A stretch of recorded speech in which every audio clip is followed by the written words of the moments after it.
Hello my dears, എല്ലാവർക്കും നമസ്കാരം. Welcome back to our channel. അപ്പോൾ ഇന്ന് ആദ്യത്തെ റെസിപ്പി മുതിര രസത്തിൻ്റെ റെസിപ്പിയാണ് കാണിക്കാൻ പോകുന്നത്. അപ്പോൾ ഞാൻ കുറച്ച് മുതിര വെള്ളത്തിലിട്ട് വെച്ചിട്ടുണ്ടായിരുന്നു. ഇങ്ങനെ കുതിർക്കണമെന്ന് യാതൊരു നിർബന്ധവും ഇല്ല. അതല്ലാതെ വേണമെങ്കിൽ നിങ്ങൾക്ക് വേവിച്ചെടുക്കാം. പക്ഷേ കുറച്ചധികം സമയം എടുക്കും. കുക്കിംഗ് ടൈം കുറച്ച് അധികം എടുക്കുന്നേ ഉള്ളൂ. ഇതിപ്പോൾ ഞാൻ കുറച്ച് നേരം ഒരു 5-6 മണിക്കൂർ കുതിർക്കാനായിട്ട് വെച്ചിട്ടുണ്ടായിരുന്നു. എന്നിട്ട് ഒരു കുക്കറിലേക്ക് ഇട്ട് കൊടുക്കുക. കുറച്ചധികം വെള്ളം ഒഴിച്ചു കൊടുക്കുന്നുണ്ട്. കാരണം ആ വെള്ളം വെച്ചിട്ടാണ് നമ്മൾ രസം ഉണ്ടാക്കാൻ പോകുന്നത്. അപ്പോൾ അതുകൊണ്ട് കുറച്ചധികം വെള്ളം ഒഴിച്ചു കൊടുത്തിട്ടുണ്ട്. എന്നിട്ട് ഒരു തക്കാളി ജസ്റ്റ് ഒന്ന് ഇങ്ങനെ സ്ലിറ്റ് ചെയ്തിട്ട് വെച്ച് കൊടുക്കുന്നുണ്ട്. അതാകുമ്പോൾ തക്കാളി വെന്ത് കിട്ടും. നമുക്കത് ഉടച്ചെടുത്താൽ മാത്രം മതി.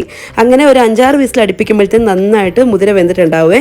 ഇനിയിപ്പോൾ നിങ്ങൾ കുതിർക്കാതെയാണ് വേവിക്കാൻ വെക്കുന്നുണ്ടെങ്കിൽ മിനിമം ഒരു 10 വിസിലെങ്കിലും വേണ്ടി വരും. അപ്പോൾ ഒരു 10 വിസിൽ കഴിഞ്ഞിട്ട് നിങ്ങൾ തുറന്ന് നോക്കുകയാണെന്നുണ്ടെങ്കിൽ നന്നായിട്ട് മുതിര വെന്തിട്ടുണ്ടാവും. അതല്ല നിങ്ങൾക്ക് മുതിര ഉടച്ചിട്ട് നമുക്ക് രസത്തിനോട് ചേർക്കണമെന്നുണ്ടെങ്കിൽ അങ്ങനെയും ചെയ്യാം. പക്ഷെ ഞാനിവിടെ വെള്ളം മാത്രമായിട്ട് എടുക്കുന്നത് കേട്ടോ. ഇപ്പോൾ ഇതാ വെള്ളത്തിൽ നിന്ന് തക്കാളി മാറ്റി വെച്ചിട്ടുണ്ട്. എന്നിട്ട് അതിൻ്റെ സ്കിൻ ഇങ്ങനെ എടുത്ത് കളയാണ്. അത് ഈസി ആയിരിക്കും. ഇനിയിപ്പോൾ അതൊന്ന് ഉടച്ചെടുക്കണം. ജസ്റ്റ് സ്പൂൺ കൊണ്ടോ അല്ലാന്നുണ്ടെങ്കിൽ ഒരു മാഷർ വെച്ചിട്ട് നന്നായിട്ട് ഒന്ന് ഉടച്ചെടുത്താൽ മതി. നല്ല പേസ്റ്റ് പോലെ ആയി കിട്ടിയാൽ മതി കേട്ടോ.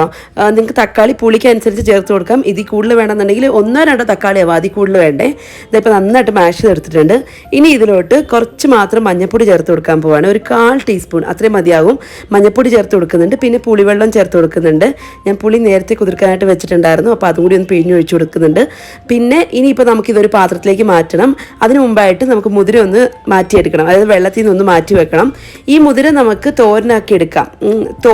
സാധാരണ നമ്മൾ തോരൻ വെക്കില്ലേ, അതുപോലെ ഉണ്ടാക്കിയെടുക്കാം. അല്ലെന്നുണ്ടെങ്കിൽ ഞാനിപ്പോൾ ഈ വീഡിയോയുടെ കൂടെ തന്നെ കാണിക്കുന്നുണ്ട്. ഞാൻ ഉസ്ലി ഉണ്ടാക്കാൻ പോവാണ്. കർണാടക സ്പെഷ്യൽ ഉസ്ലിയാണ് ഉണ്ടാക്കാൻ പോകുന്നത്. അപ്പോൾ അതും കാണിച്ചു തരുന്നുണ്ട്. കുറച്ച് കഴിയുമ്പം വീഡിയോയിൽ കാണാൻ പറ്റും നിങ്ങൾക്ക്. ഇപ്പോൾ ഞാൻ തക്കാളിയും പിന്നെ പുളിവെള്ളം ഇല്ലേ, അത് ഒരു പാത്രത്തിലേക്ക് ഇട്ട് കൊടുത്തിട്ടുണ്ട്. നമ്മൾ ഏത് പാത്രത്തിലാണ് രസം ഉണ്ടാക്കുന്നത് അതിലേക്ക് ഇട്ട് കൊടുത്തിട്ടുണ്ട്. എന്നിട്ട് ആവശ്യത്തിന് ഒരു ബൗളോളം വെള്ളം ഒഴിച്ചു കൊടുത്തിട്ടുണ്ട്. പിന്നെ കരിവേപ്പില, പച്ചമുളക്, ആവശ്യത്തിന് ഉപ്പ് ഇത്രയും ചേർത്ത് നന്നായിട്ടൊന്ന് മിക്സ് ചെയ്തിട്ട് നല്ലതുപോലെ തിളപ്പിക്കണേ. ഇനി മുതിരയുടെ വെള്ളം ചേർത്തതിന് ശേഷം നമ്മളിത് തിളപ്പിക്കുന്നില്ല കേട്ടോ. അതുകൊണ്ട് തന്നെ ഇപ്പം നല്ലതുപോലെ തിളച്ച് വരട്ടെ. ഇനി ഈ ഒരു സമയം കൊണ്ട് തന്നെ നമുക്കൊരു രസത്തിൻ്റെ പൗഡർ ഉണ്ടാക്കിയെടുക്കാം. അതായത് രസത്തിന് ചേർക്കേണ്ട മസാല ഉണ്ടാക്കിയെടുക്കാം. നമ്മൾ രസപ്പൊടി ചേർക്കുന്നില്ല. അതിന് പകരം ഇവിടെ ജാറിലേക്ക് ഞാൻ 1 ടേബിൾ സ്പൂണോളം മല്ലി, പിന്നെ 1/2 ടേബിൾ സ്പൂൺ കുരുമുളക്, 1/2 ടേബിൾ സ്പൂൺ അല്ലെങ്കിൽ 3/4 ടേബിൾ സ്പൂൺ ജീരകം, പിന്നെ നമ്മൾ വേവിച്ച മുതിരയില്ലേ അതൊരു 2 ടേബിൾ സ്പൂൺ എടുത്തിട്ടുണ്ട്. ഇത്രയും ചേർത്തിട്ട് ഒന്ന് ക്രഷ് ചെയ്തെടുക്കണം. നിങ്ങൾക്ക് വേണമെന്നുണ്ടെങ്കിൽ മുതിര ചേർക്കാം, അല്ലാന്നുണ്ടെങ്കിൽ അത് സ്കിപ്പ് ചെയ്യാം, കുഴപ്പമില്ല. അത് കംപ്ലീറ്റ്ലി ഓപ്ഷനിലാണ്. ഞാനിവിടെ ചേർക്കുന്നത് മാത്രം അങ്ങനെ പൊടിച്ചെടുത്തിട്ടുണ്ട്. ഇനി ഇത് നമ്മൾ തിളച്ച് വരുന്ന രസത്തിലേക്ക് ചേർത്ത് കൊടുക്കാൻ പോവാണ്. പക്ഷെ അതിന് മുമ്പായിട്ട് മുതിര വേവിച്ച വെള്ളവും കൂടി ചേർത്ത് കൊടുക്കുന്നുണ്ട്. ഇതിൻ്റെ കൂടെ തന്നെ നമ്മുടെ രസം മിക്സ് ഉണ്ടല്ലോ, പൗഡർ, അതും കൂടി ചേർത്ത് കൊടുക്കുന്നുണ്ട്. എന്നിട്ട് എല്ലാം നന്നായിട്ടൊന്ന് മിക്സ് ചെയ്യുക. ഉപ്പൊക്കെ ഒന്ന് ചെക്ക് ചെയ്ത് നോക്കുക. ഉപ്പ് വേണമെന്നുണ്ടെങ്കിൽ ചേർത്ത് കൊടുക്കാവേ. എന്നിട്ട് എല്ലാം ഇളക്കിയതിന് ശേഷം ഇനി തിളപ്പിക്കേണ്ട ആവശ്യമില്ല. ജസ്റ്റ് ഒന്നിങ്ങനെ ചൂടായി വരുമല്ലോ, അതായത് എല്ലാ സൈഡിൽ നിന്നും ഇങ്ങനെ പത വന്ന് തുടങ്ങുമല്ലോ, ആ സമയത്ത് നമുക്ക് സ്റ്റവ് അങ്ങ് ഓഫ് ചെയ്യാം കേട്ടോ. തിളപ്പിക്കേണ്ട യാതൊരു ആവശ്യമില്ല. ഈ വെള്ളം എല്ലാം തിളച്ചതാണ്. അപ്പോൾ അതുകൊണ്ട് ഇനിയും തിളപ്പിക്കേണ്ട യാതൊരു ആവശ്യമില്ല. ഇപ്പോൾ ചെറുതായിട്ട് ചൂടായി വരുന്നുണ്ട്. അതുപോലെ പത ഇങ്ങനെ വരുന്നുണ്ട്. ഈ സമയത്ത് നമുക്ക് സ്റ്റൗവിൽ നിന്ന് മാറ്റി വെക്കാം. അത് കഴിഞ്ഞ് താളിച്ചൊഴിക്കേണ്ട ആവശ്യം മാത്രമേ ഉള്ളൂ. അപ്പം നിങ്ങൾക്ക് വേണമെന്നുണ്ടെങ്കിൽ നെയ്യ് ഉപയോഗിക്കാം, അതല്ലെന്നുണ്ടെങ്കിൽ എണ്ണ ഉപയോഗിക്കാം. ഏതായാലും കുഴപ്പമില്ല. ഞാനിവിടെ നെയ്യ് എടുത്തുനിന്ന് മാത്രം. അപ്പം നെയ്യ് ഒഴിച്ചു കൊടുത്തിട്ടുണ്ട്. നെയ്യ് ഒന്ന് ചൂടായി വരുന്ന സമയത്ത് കടുകിട്ട് പൊട്ടിച്ചു. എന്നിട്ട് അത് കഴിഞ്ഞിട്ട് വറ്റൽമുളക് ചേർത്ത് കൊടുത്തിട്ടുണ്ട്. പിന്നെ ചെറിയുള്ളി ഇട്ട് കൊടുക്കുന്നുണ്ട്. ചെറിയുള്ളി ഓപ്ഷനിലാണ്, നിങ്ങൾക്ക് താല്പര്യം ഉണ്ടെങ്കിൽ ചേർത്ത് കൊടുക്കാം കേട്ടോ. പിന്നെ ചതച്ച വെളുത്തുള്ളി ചേർത്ത് കൊടുക്കുന്നുണ്ട്. വെളുത്തുള്ളി ചതച്ചതാണ് ഏറ്റവും നല്ലത്. അത് കഴിഞ്ഞ് കരിവേപ്പില ഇത്രയും ചേർത്തിട്ടൊന്ന് മൂപ്പിച്ചെടുക്കണം. ഈ ചെറിയുള്ളിയുടെ കളറൊക്കെ ഒന്ന് മാറി വരണം. അതേപോലെ വെളുത്തുള്ളി കുറച്ചൊന്ന് ഡാർക്കായി വരണം. അതുവരെ നന്നായിട്ടൊന്ന് വഴറ്റി കൊടുക്കണേ. ഏറ്റവും ലാസ്റ്റിലായിട്ട് സ്റ്റവ് ഓഫ് ചെയ്തതിന് ശേഷം മാത്രം കുറച്ച് കായപ്പൊടി ചേർത്ത് കൊടുക്കുക.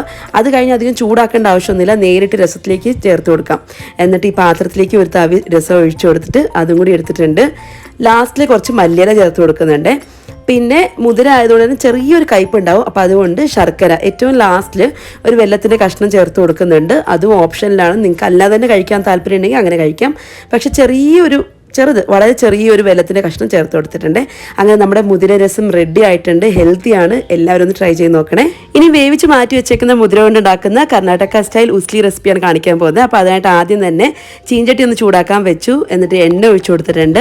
കടുകിട്ട് പൊട്ടിച്ചു. വറ്റൽമുളകും ചേർത്ത് കൊടുത്തു. കരിവേപ്പില ഇട്ട് കൊടുത്തിട്ടുണ്ട്. പിന്നെ ചെറുതായിട്ട് അരിഞ്ഞേക്കുന്ന ഉള്ളി ചേർത്ത് കൊടുത്തിട്ടുണ്ട്. ഒരു മീഡിയം സൈസിലുള്ള ഉള്ളിയാണ് ചേർത്ത് കൊടുത്തേക്കുന്നത്. പിന്നെ ഒരു 1/4 ടീസ്പൂൺ മഞ്ഞൾപ്പൊടി, ആവശ്യത്തിന് ഉപ്പ് ഇത്രയും ചേർത്ത് നന്നായിട്ടൊന്ന് വഴറ്റിയെടുക്കണം കേട്ടോ. ഉള്ളി ഒന്ന് ഒന്ന് ചെറുതായിട്ടൊന്ന് വാടി വരണം, അതുവരെ നന്നായിട്ടൊന്ന് വഴറ്റിയെടുക്കുക. ഇനി ഇതിലോട്ട് വേവിച്ച് വെച്ചേക്കുന്ന മുതിര ചേർത്ത് കൊടുക്കണേ. മുതിര ചേർത്തതിന് ശേഷം ഇതിലേക്ക് വേണ്ട ഉപ്പ് ചേർത്ത് കൊടുക്കണം.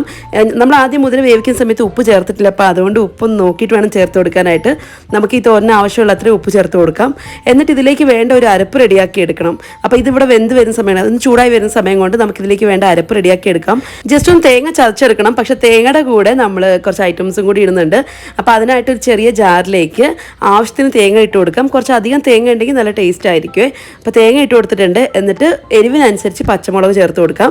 ഞാനിവിടെ ഒരു 4-5 പച്ചമുളക് ചേർത്ത് കൊടുത്തിട്ടുണ്ട്. എന്നാലും ഒരു മീഡിയം സൈസ് എരിവ് മാത്രമേ ഉള്ളൂ കേട്ടോ ഈ തോരന്. പിന്നെ കുറച്ച് അധികം മല്ലിയില ചേർത്ത് കൊടുത്തിട്ടുണ്ട്. മല്ലിയിലയുടെ ടേസ്റ്റ് കുറച്ച് മുന്നിട്ട് നിൽക്കുകയാണെങ്കിൽ നല്ല ടേസ്റ്റ് ആയിരിക്കും. എന്നിട്ട് ഒന്ന് ചതച്ചെടുക്കുക, നമ്മുടെ ആ ഒരു പൾസ് ബട്ടൺ പ്രസ് ചെയ്തിട്ട് ഒന്ന് ചതച്ചെടുക്കുക, അത്രേ ഉള്ളൂ. എന്നിട്ട് അതും കൂടി മുതിരയിലേക്ക് ചേർത്ത് കൊടുക്കുക. എന്നിട്ട് എല്ലാം നല്ലതുപോലെ മിക്സ് ചെയ്യുക. പിന്നെ ഗ്യാസ്ട്രിക് ഇഷ്യൂ ഉണ്ടെന്നുണ്ടെങ്കിൽ കുറച്ച് കായപ്പൊടി ചേർത്ത് കൊടുക്കാം. അതില്ലെന്നുണ്ടെങ്കിൽ കായപ്പൊടി ഉപയോഗിക്കുന്നത് നല്ലതാണ് കേട്ടോ. ഒരു നല്ല സ്മെല്ല് ഉണ്ടാവുമേ. അപ്പോൾ അതുകൊണ്ട് കായം ചേർത്ത് കൊടുക്കാൻ മറക്കരുത്.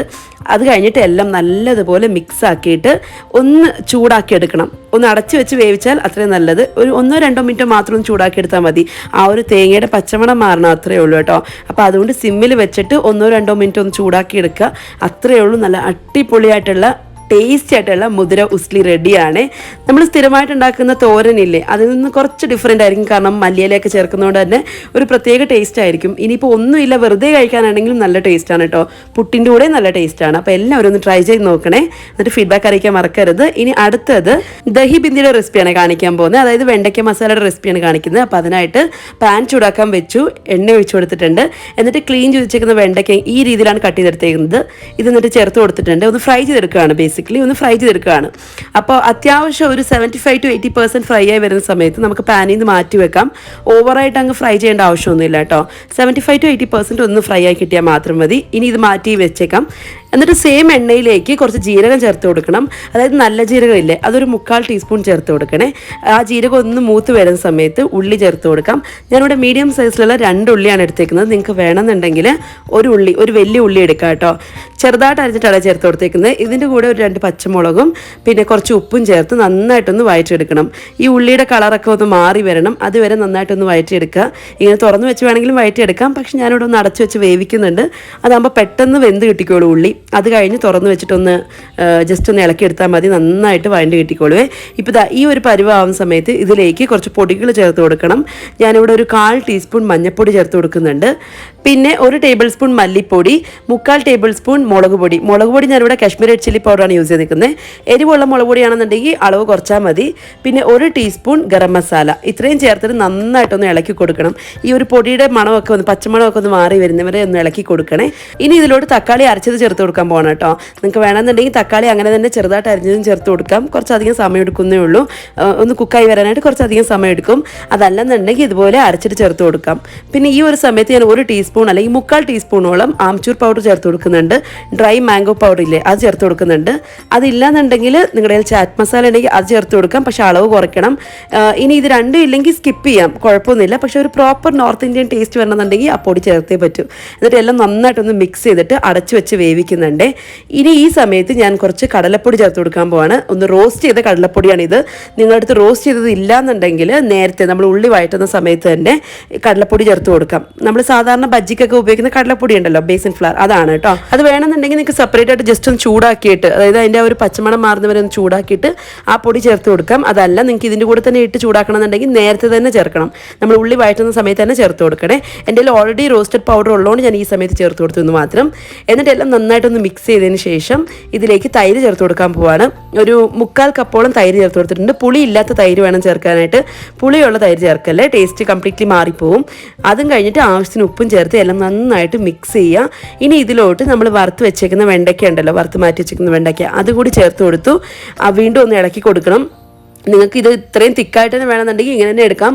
അതല്ല കുറച്ച് ഗ്രേവി ആയിട്ട് വേണമെന്നുണ്ടെങ്കിൽ വെള്ളം ഒഴിച്ചാൽ മതിയായിരുന്നു കേട്ടോ. ഈ വെണ്ടയ്ക്ക ചേർക്കുന്നതിന് മുമ്പ് തന്നെ വെള്ളം ഒഴിച്ച് ഒന്ന് തിളപ്പിക്കണേ. എനിക്കിപ്പം അത്ര ഗ്രേവി ആയിട്ട് വേണ്ട, ഈ ഒരു പരുവം മതിയാവും. അതുകൊണ്ടാണ് ഞാൻ വെള്ളം ഒഴിക്കാതിരുന്നത്. എന്നിട്ട് എല്ലാം നന്നായിട്ട് മിക്സ് ചെയ്തു. ഇതൊന്ന് അടച്ച് വെച്ച് 1-2 മിനിറ്റ് ജസ്റ്റ് ഒന്ന് ചൂടാക്കി എടുക്കണേ. അതല്ലാന്നുണ്ടെങ്കിൽ തുറന്ന് വെച്ച് ചൂടാക്കി എടുക്കാം. ഏറ്റവും ലാസ്റ്റിലായിട്ട് 1/2 ടീസ്പൂൺ കസൂരി മേത്തി എടുത്തിട്ടുണ്ട്. ഇതൊന്ന് കയ്യിൽ ജസ്റ്റ് ഒന്ന് ഇങ്ങനെ ക്രഷ് ചെയ്തിട്ട് ഇട്ട് കൊടുക്കുന്നുണ്ട്. പിന്നെ കുറച്ച് മല്ലിയിലയും, ഒരു കൈപ്പിടിയോളം മല്ലിയിലയും ചേർത്ത് കൊടുത്തിട്ടുണ്ട്. എല്ലാം നന്നായിട്ടൊന്ന് മിക്സ് ചെയ്തെടുത്ത് കഴിഞ്ഞാൽ നമ്മുടെ അടിപൊളി ടേസ്റ്റി ആയിട്ടുള്ള ദഹി ബിന്ദി റെഡിയാണ്. ഇത് ചപ്പാത്തിക്ക് ബെസ്റ്റ് കോംബോ ആണ്. അതല്ലെന്നുണ്ടെങ്കിലും ചോറിൻ്റെ കൂടെ സൈഡ് ഡിഷായിട്ട് കഴിക്കാൻ പറ്റിയ കോംബോ ആണ് കേട്ടോ. എല്ലാവരും ഒന്ന് ട്രൈ ചെയ്ത് നോക്കുക. ഇന്നത്തെ റെസിപ്പീസൊക്കെ ഇഷ്ടപ്പെട്ടു എന്ന് വിശ്വസിക്കുന്നു. ഇഷ്ടമായിട്ടുണ്ടെങ്കിൽ ഒന്ന് ലൈക്ക് ചെയ്യാൻ മറക്കല്ലേ. ടാറ്റാ.